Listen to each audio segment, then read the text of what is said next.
Pessoal, vamos continuar então a solução das questões de física da FUVEST 2015. A questão de hoje é sobre a reflexão da luz nos espelhos esféricos. Então vamos primeiro entender o que é um espelho esférico.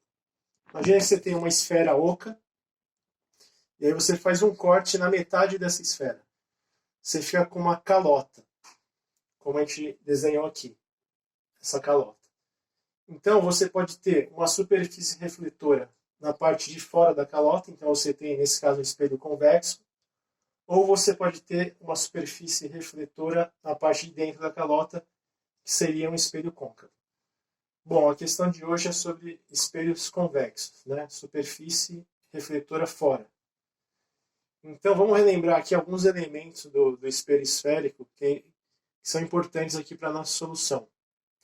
Primeiro, o centro de curvatura do espelho. Bom, como o espelho ele é uma esfera, né? Ele veio de uma esfera, ele tem um centro, né? Estou chamando de C aqui, o centro de curvatura. O espelho ele também tem um vértice, que seria aqui o ponto mais alto da calota, ou mais externo. E aí quando eu faço a união entre o vértice e o centro de curvatura, né, eu tenho uma reta que seria o eixo principal do espelho. Bom, o que a questão diz? A questão diz que eu vou ter uma incidência vertical da luz em um ponto no espelho. Vamos chamar um ponto X qualquer aqui. Bom, esse raio de luz ele vai ser refletido. Vamos entender então como que calcula o ângulo de incidência e de reflexão no espelho esférico. Então eu faço uma reta unindo o ponto em que o raio incidiu e o meu centro de curvatura. Então o ângulo de incidência do raio ele é sempre medido em relação a essa reta. Vou chamar aqui de θx. Essa reta é chamada reta normal, porque ela forma um ângulo de 90 graus com a superfície do espelho. Então esse raio aqui, que está incidindo na vertical, ele é paralelo ao eixo principal, ele forma um ângulo de incidência θx. Bom, das leis da reflexão da luz, a gente sabe que o ângulo de reflexão é sempre igual ao ângulo de incidência. Então esse raio ele vai ser refletido e ele vai ter o mesmo ângulo θx. Vai formar o mesmo ângulo θx com essa reta normal. Ok. Bom, a gente sabe então que a incidência desse raio ela é vertical e é um raio paralelo ao eixo principal. Então o ângulo que esse raio vertical forma com essa reta é o mesmo que o ângulo que o eixo principal forma com a reta.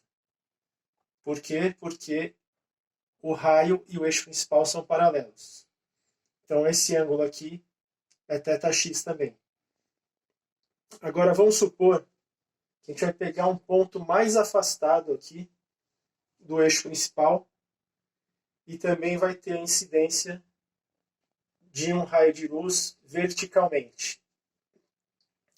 Bom, nesse caso a gente vai ter uma nova reta normal, dada pela união entre o centro de curvatura e o ponto, e eu tenho um novo ângulo de incidência, que eu vou chamar de θy. Bom, eu também, da mesma forma, eu sei que esse ângulo entre o eixo principal e a reta normal é θy. Logo, o ângulo θy, a gente consegue perceber graficamente que ele é maior que o ângulo θx, ou seja, quando eu tenho um ponto no espelho esférico mais afastado do eixo principal e incide uma luz verticalmente, o ângulo de incidência do ponto mais afastado é maior do que o ângulo de incidência do ponto mais próximo do eixo principal. E aqui, da mesma forma, vai ter um ângulo refletido e o ângulo de reflexão é igual ao ângulo de incidência, que é θy. Muito bem. Do que está sendo pedido na questão? São dados 3 pontos. Um ponto A, bastante afastado do eixo principal. Um ponto B, que é o mais próximo, e um ponto C. que a questão pede para classificar em ordem de acordo com o tamanho do ângulo de reflexão quando eu tenho um raio incidindo verticalmente. Então a gente já sabe que o maior ângulo de reflexão vai ser do ponto mais afastado do eixo principal, que é o ângulo do ponto A. Ele vai ser maior que o segundo mais afastado, que é o ponto C. E por último, o menor ângulo de reflexão é o ponto B. Essa aqui, então, portanto, é a alternativa B da questão. Bom, pessoal, essa foi a solução de hoje. Obrigado. Até a próxima questão.